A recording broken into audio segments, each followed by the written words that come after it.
Do you think that you think a Nazi is the same thing a leftist thinks a Nazi is? No. Because a leftist thinks you're a Nazi. Well, This appears to be a political debate, but really it's a debate on whether morality is even real. yeah, so there's a dialectic. So when we say left, what's the referent? And when we say right, what's the referent? Like, what are we referencing here?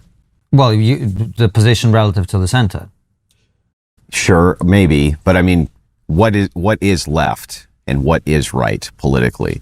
Is it social issues? Is it taxes? Is it a mixture of both? Mixture of both. Mixture of both. Okay, Right. so The left-right dichotomy is value-based. It did not begin as a policy discussion. It began in the French Revolution, where the left included reformers and radicals and revolutionaries who wanted to overthrow the monarchy and supported equality for all and embraced Enlightenment ideals. And conservatives supported the king and wanted to maintain aristocracy and traditions, and so they represent fundamentally different value sets. That's how this began. I think that we can break it down further into pillars. So I think that these are philosophical positions and people just don't realize it. When you're arguing with a guy like Destiny, the reason he's very frustrating for you to debate with, the reason that he wanted to bog things down into things like the most ridiculous thing in the world, though it's unprecedented, everything's unprecedented, that's unprecedented, right? The whole idea there, and you pointed this out rightly, is, well, I guess words don't mean anything, right? We just use unprecedented, I guess, when we mean new. When we get down to the core, the pillar that holds up the belief of Destiny, what is it? What is the pillars that hold up the left? What is the philosophical underpinnings? I don't know in his case. I think in his case, actually the philosophical underpinning is people who don't agree with him are bad people and therefore they need to be destroyed by any means necessary. I think that's it. So it's about power, really. Well, I think the idea, the philosophical underpinnings operate from the left-right dialectic. The left-wing pillar is based around anti-realism, anti-moralism. Yeah, the left in the modern day is representative of basically a nihilistic passive aggression towards the old traditional order. And this is manifested by rejecting age-old beliefs and lambasting those who believe in these things as evil in order to dismiss their entire worldview, while also instilling a feeling of moral superiority. But they don't even believe in morality as traditionally understood. Everyone in all of history thought morality came from God's order for the most part. The idea that underpinned the scientific revolution is the idea that God instilled order in the world and that we can understand more about God by understanding the world better. These new modern day atheists, they use moral relativism to make morally absolute claims about you if you disagree with them. And so it's inconsistent. So that's why you end up with postmodernism and many of these other philosophies which come from left-wing liberalism. Those aren't coming from right-wingers, those are coming from left-wingers. Right-wingers are, the reason that they're so much more associated with things like traditionalism or things like religion, this kind of thing, is because they view society as being duty-bound, and progressives view everything through the prism of rights. So I have a right to do this, I have a right to do this, I have a right to do that. And the right is saying you have a duty to do this, you have a duty to do that, you have a duty. So this is where that dialectic really clashes. From Destiny's standpoint, there's no such thing as a moral fact. None. They don't exist. Everything is dependent upon stance. Yeah, the left operates under a moral relativism framework, and that's downstream from atheism. You don't have moral relativism without atheism. In this view, the differences in opinions on moral questions are actually individual preferences. And so to determine what policy is best, you have to defer to the aggregate opinion of the masses. And so that's why democracy is so sacred to these types, because morality is literally a popularity contest to these people. And all of the ancient Greek philosophers, which we stand on to live in the society we live in, they all stated that democracy erodes society because masses are easy to manipulate, and it relegates politics to popularity contests. So if that's the case, you can't actually do anything immoral, which is why he does so many things which are immoral, right? Because from his perspective, it's just dependent on stance. The right is saying there's universality with morality. It's not just stance dependent, it's stance independent. The reason that they get so upset with the left is because they perceive them as doing things which are horrendously immoral. But from the left stance, they're like, well, but it's all stance dependent, so I can't be doing anything immoral. And that's why the underpinnings for the kind of like philosophical pillars They don't align, and why we're constantly clashing. The right considers these people complete immoral degenerates, and from their view, they are. The left, on the other hand, sees that as being totalitarian and evil, and that they're there to control, destroy, oppress. Because from their view, what could they be doing immoral if everything which is moral is dependent on their own stance? Right. This is a good point because the fundamental axiomatic differences between the left and right are something you have to talk about before you get into a pragmatic policy debate. You guys aren't going to be able to agree on a specific policy if you can't even agree on what's right and what's wrong on very basic moral issues. And that's kind of the idea here, is that conversation is impossible, and it might have been engineered that way from the beginning. That starvation's gone. Where is it? You know, I've heard liberals, they've said to me, there's people starving right now. Where? In my nation? Where? I'll go feed them right now. Guarantee you I'll have a meal arranged by this afternoon if you could show me a person who's actually starving in the United States. They can't, because they're not. We've conquered it. These are conquered issues. Like, so what are you bitching about? Are you just bitching that this guy makes way more money than this guy? Now, here Andrew's saying that our problems aren't as existential as extremists might have you believe. And the point about hunger is true due to the innovation of industrialists, which led to a mass surplus of outputs in the early 20th century. But I disagree that we don't have existential problems. But this comment that he just made, it sets up the disagreement well. Like, what's the complaint? You know, that's achievable. That sort of dream's achievable now to people. That never used to be possible. I think it also plays into the fact that this generation, particularly, for example, in the UK, is going to be the first generation to not do as well as their parents. And the things that they were promised, you know, you go to college, you get a good job, you're going to be able to have a house, a family. For a lot of these people, they come out and they've graduated college, they're in enormous amounts of debt, and they're looking and they're seeing, well, the life that my parents had, I am not going to have. And I think there's a great deal of anger, resentment and frustration because of that. And I think people reach for an ideology such as communism in the desperate hope that it's going to somehow make everything better. I don't agree with it, but I think that's the argument. Now, this is a pretty good response because the basic idea is that moral decay leads to extremism. That's not really what he was getting at. He has a different axiomatic position on a lot of these things, but this is true that young people in society are experiencing what we would call moral decay in the late stage decadent societies in the West, and that leads to extremism naturally as they are told or as they are propagandized into believing the things that have been stolen from them that people as close to their parents had. Well, I think it's more complex than that. So maybe we're having this conversation the wrong way around. Why do you think there's been rise of radical leftism and particularly the appeal of communism now, as you do see with some young audience fans? Because of the moral loading of the term Nazi, fascist, and other things like this. It's pure panic mongering.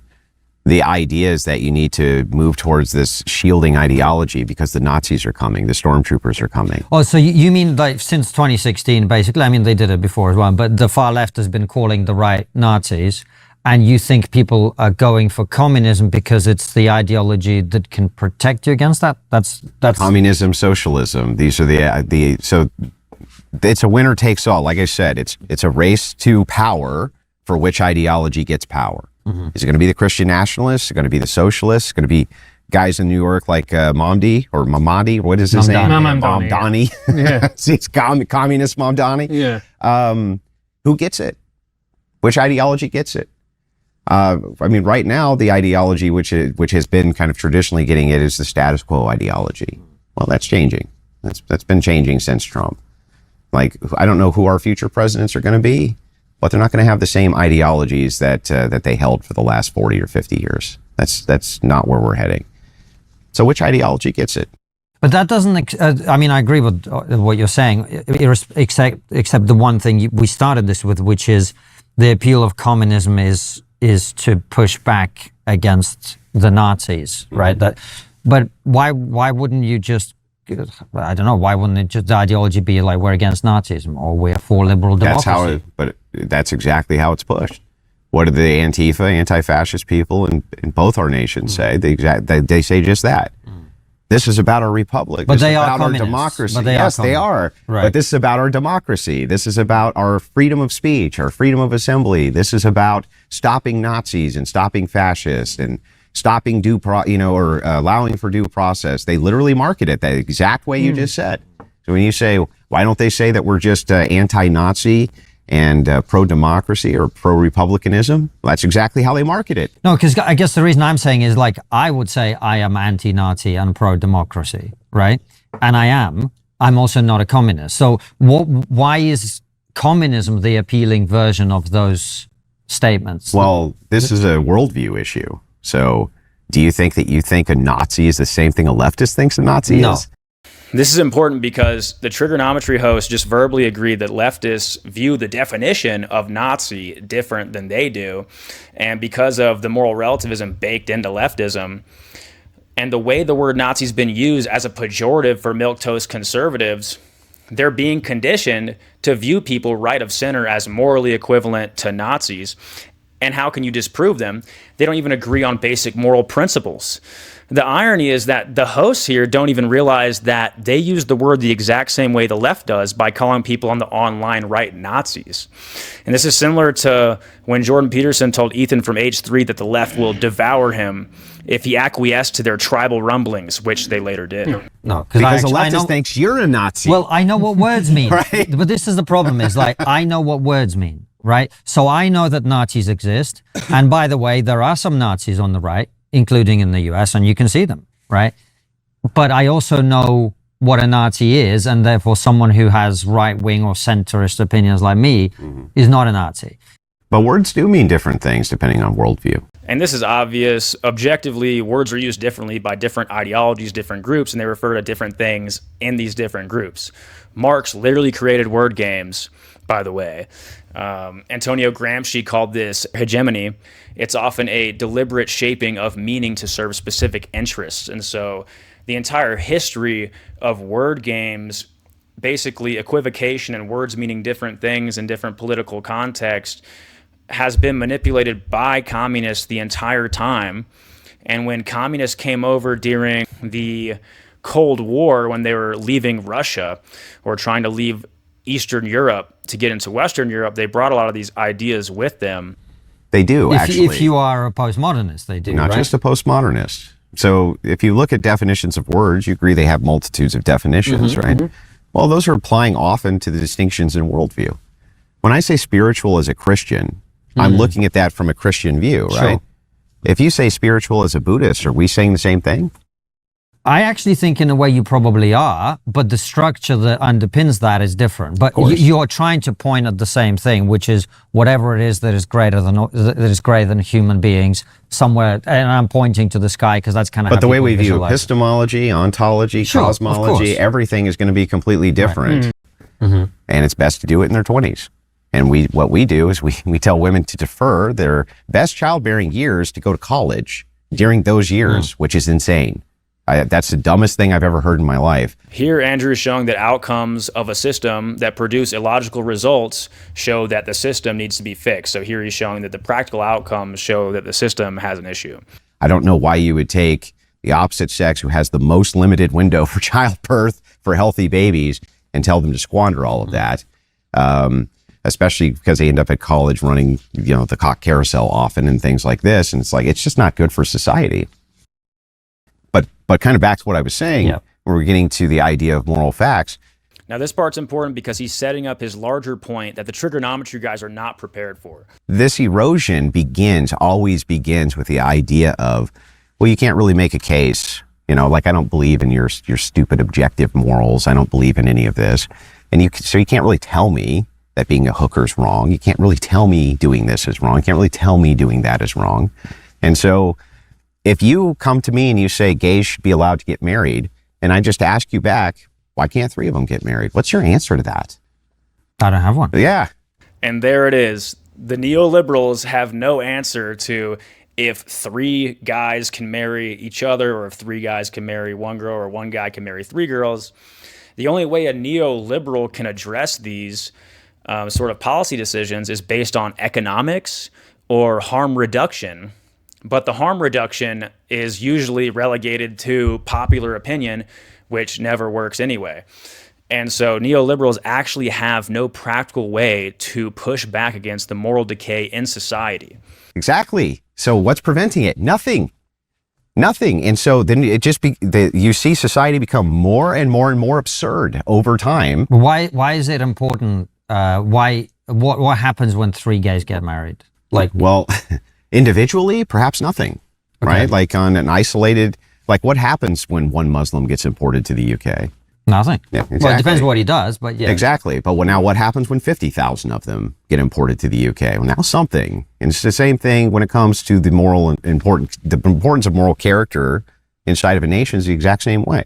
This is a good point. This argument shows that in aggregate, from a neoliberal view, you have to accept that when a large number of people believing and potentially voting for the same policies, that by definition, it changes the moral character of the country. And that's because neoliberals champion democracy as representative of the morality.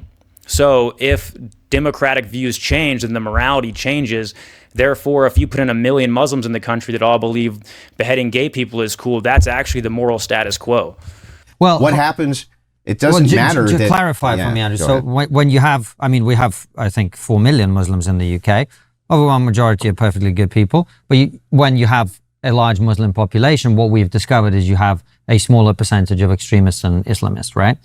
What happens when gays get married? What is the Islamist version of homosexuality? Yeah, so what happens is, if you're going to say 3 men can get married, then you need to be able to say 1 man can marry 3 women. Why? Because tell me what argument could you possibly have against it if you allow one and not the other? What? Well, I suppose if you start unpicking laws like that, you probably unpick most laws, right? Yeah. On that basis. It would erode the moral character of the very thing you're trying to preserve, which is your culture. But your whole culture is founded on Christian ethics. And so if you say, when you ask individually, what's wrong with 3 guys getting married? Maybe I could say, maybe the effect is so minimalistic, who cares, right? But that's not the point. The point is that if you let 3 men get married, then you have to let 1 man marry 3 women. Why wouldn't you? What would be the consistent argument between the two? That's a pain in the ass, man. Yeah. Having 3 wives. Maybe, but the thing is like, how would just kidding. Yeah, how would polygamy? So what's your answer to all those questions? Your answer is God said this is right, this is wrong, therefore that's how we know what's right and wrong, basically. Yes, from a Christian perspective, right or wrong is based on God's commands and God's character. And so that way Christians can view morality as objective. Well, I would say something more important, which is that Christian ethics, even if you don't believe it, let's say, I'm not a Christian, I don't believe in any of that nonsense. What you should believe, though, is in outcomes. And the outcomes of Christian ethics, even on secular society, are the best outcomes. So if that's the case I would make for why I think Christians should be in charge of basically everything, is that the outcomes are still going to be best for even the people who aren't Christians. Now, maybe they don't like that, but so what? I don't like their view either. And I think Christians should be in charge, and they have no objection because they have no moral facts. So who cares? It comes down to, like you said, at the very beginning of the conversation, we'll circle it all the way back, comes down to who has the force. Well, it's going to be the ideology in charge who has the force. So is it going to be mine, or is it going to be yours? Is it going to be the commies? Who's it going to be? And that's what I think the state of actual world affairs and politics is now. And finally here, he shifts to an outcomes-based argument, which works better when dealing with non-religious people. And it's true by most metrics that Christianity has produced the best outcomes in nations.